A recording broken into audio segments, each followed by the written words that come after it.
Bismillahirrahmanirrahim. Assalamualaikum warahmatullahi wabarakatuh. Innal hamdalillah wa nasta'inuhu wa nastaghfiruh wa na'udzu billahi min syururi anfusina wa min sayyiati a'malina may yahdihillahu fala mudilla lahu wa may yudlilhu fala hadiyalah.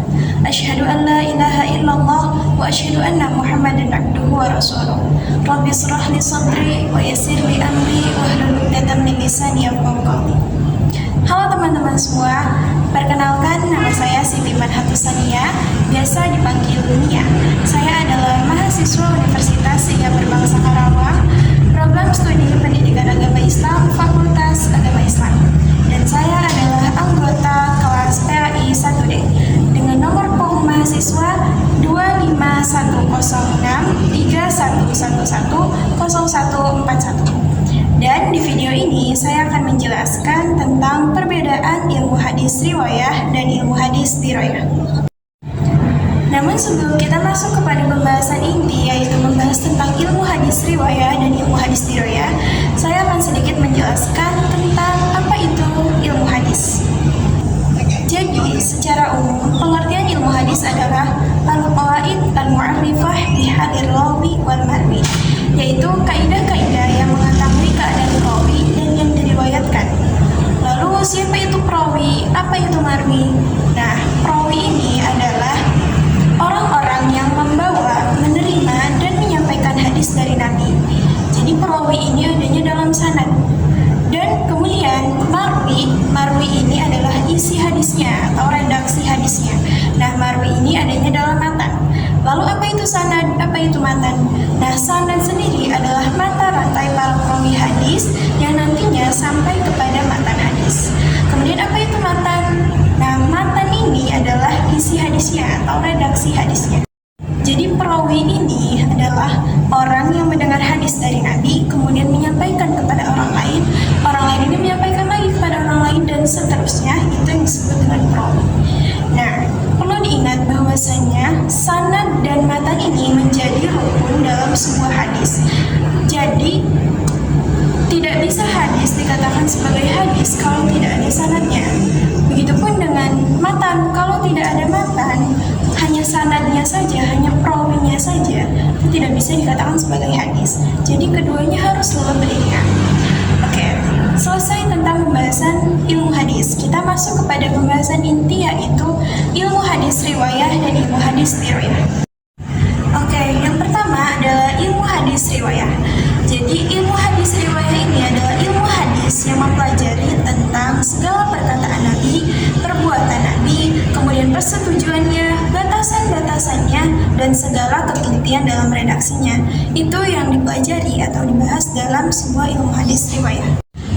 Jadi, objek pembahasan pada ilmu hadis riwayah ini terletak pada diri Nabi sendiri, baik itu segala perkataan, perbuatan, persetujuan, sifat, akhlak, dan lain-lain. Pada intinya, ilmu hadis riwayah ini membahas tentang isi hadisnya atau redaksi hadisnya. Dan fokus pembahasan ilmu hadis riwayah ini terletak pada matan. Yang kita tahu tadi, sudah saya jelaskan bahwasanya matan ini adalah redaksi hadisnya atau isi hadisnya. Nah, begitupun dengan ilmu hadis riwayah. Ilmu hadis riwayah ini berfokus pembahasannya pada matan. Jadi hanya meneliti tentang redaksi hadisnya saja, tidak sampai meneliti apakah hadis ini sahih atau tidak, kemudian riwayatannya ini bagaimana, kemudian bisa ditolak atau tidak, bisa diterima atau tidak. Itu bukan ranahnya ilmu hadis riwayah. Karena yang nantinya meneliti apakah sebuah hadis ini sahih atau tidak, bisa diterima atau ditolak, itu adalah ranahnya ilmu hadis dirayah. Kemudian kita masuk kepada pembahasan yang kedua, yaitu ilmu hadis dirayah. Nah, ilmu hadis dirayah ini adalah ilmu hadis yang mempelajari atau membahas tentang yang pertama adalah hakikat periwayatan. Nah, periwayatan ini maksudnya memindahkan dan menyandarkan berita kepada orang yang membawa berita tersebut atau membawa hadis tersebut. Kemudian yang kedua adalah syarat-syarat periwayatan. Maksudnya ini adalah metode atau cara perawi ketika menerima hadis dari gurunya. Jadi metode perawi ketika menerima hadis ini kan ada banyak ya, tidak hanya satu dua. Di antaranya atau asina. Jadi murid ini mendengar hadis dari gurunya kemudian menyampaikan kepada orang lain, dan orang lain ini menyampaikan kepada orang lain, dan seterusnya. Kemudian ada metode ijazah atau lisensi. Jadi guru ini memberikan ijazah kepada murid yang memang muridnya ini sudah terpilih dan memang sudah dipastikan kualitas si muridnya ini oleh gurunya. Jadi tidak asal gurunya ini memberikan ijazah kepada muridnya. Kemudian gurunya ini memberikan ijazah, lalu muridnya ini menyampaikan hadis kepada orang lain, dan seterusnya. Kemudian yang ketiga adalah macam-macam periwayatan. Jadi maksudnya ini apakah periwayatannya atau sanadnya ini tersambung atau terputus. Kalau tersambung kan artinya hadisnya ini sahih, tapi kalau sebaliknya artinya hadisnya ini bisa dikatakan hadis dhaif atau dan lain sebagainya. Jadi misalkan si fulan ini mendengar hadis dari gurunya, tapi setelah diteliti ternyata si fulan ini lahir ketika gurunya sudah wafat. Berarti itu kan tidak ada pertemuan ya antara guru dan murid gitu ya, antara si fulan ini dengan muridnya, dengan gurunya maksudnya. Jadi itu tidak ada pertemuan. Nah, itu bisa dikatakan sebagai hadis dhaif. Lalu yang keempat adalah hukum-hukum periwayatan atau hukum-hukumnya. Nah, jadi hukum-hukum periwayatan ini maksudnya hadisnya ini diterima atau ditolak. Jadi periwayatan ini diterima atau ditolak gitu ya. Jadi kalau misalkan hadisnya ini diterima, kapan sebuah hadis diterima? Ketika sanadnya bersambung. Kalau sebaliknya, ketika sanadnya terputus, itu bisa jadi hadisnya akan ditolak. Yang kelima adalah keadaan para perawi dan syarat-syarat mereka. Maksudnya ini sifat dan biografi para perawi ini.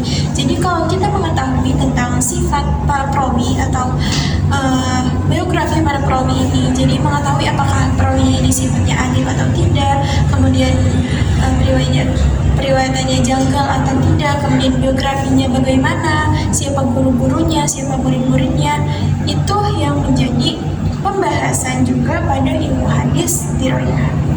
Yang keenam adalah macam-macam periwayatan para perawi tersebut. Jadi macam-macam periwayatan ini maksudnya bentuk pembukuannya. Jadi bentuk pembukuan dalam hadis ini kan ada banyak ya. Ada bentuk muwatta, musannad, musnad, dan lain-lain sebagainya. Lalu yang ketujuh atau yang terakhir adalah hal-hal yang berkaitan dengan periwayatan. Maksudnya ini adalah istilah-istilah pada ahli hadis. Jadi istilah-istilah pada ahli hadis ini kan ada banyak ya. Ada sunnah, kemudian khobar, athar, dan lain sebagainya. Kemudian juga ada hadis sahih, hadis hasan, dhaif, ahad, dan lain-lain. Itu yang dibahas pada ilmu hadis dirayah.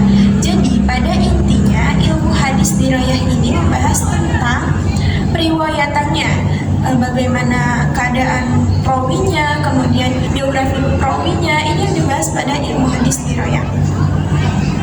Jadi perbedaan antara ilmu hadis riwayah dan ilmu hadis dirayah ini, kalau ilmu hadis dirayah adalah hadisnya atau redaksi hadisnya, kalau ilmu hadis dirayah ini ilmu hadisnya.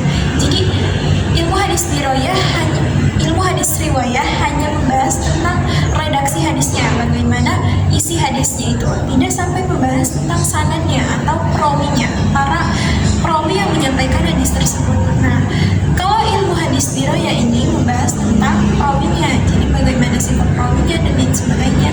Jadi pada intinya ilmu hadis riwayah ini hadisnya, dan ilmu hadis dirayah ini ilmu hadisnya. Kayak misalkan ilmu hadis riwayah ini fikihnya, ilmu hadis dirayah ini usul fikihnya. Baik teman-teman, itu saja yang dapat saya sampaikan. Kurang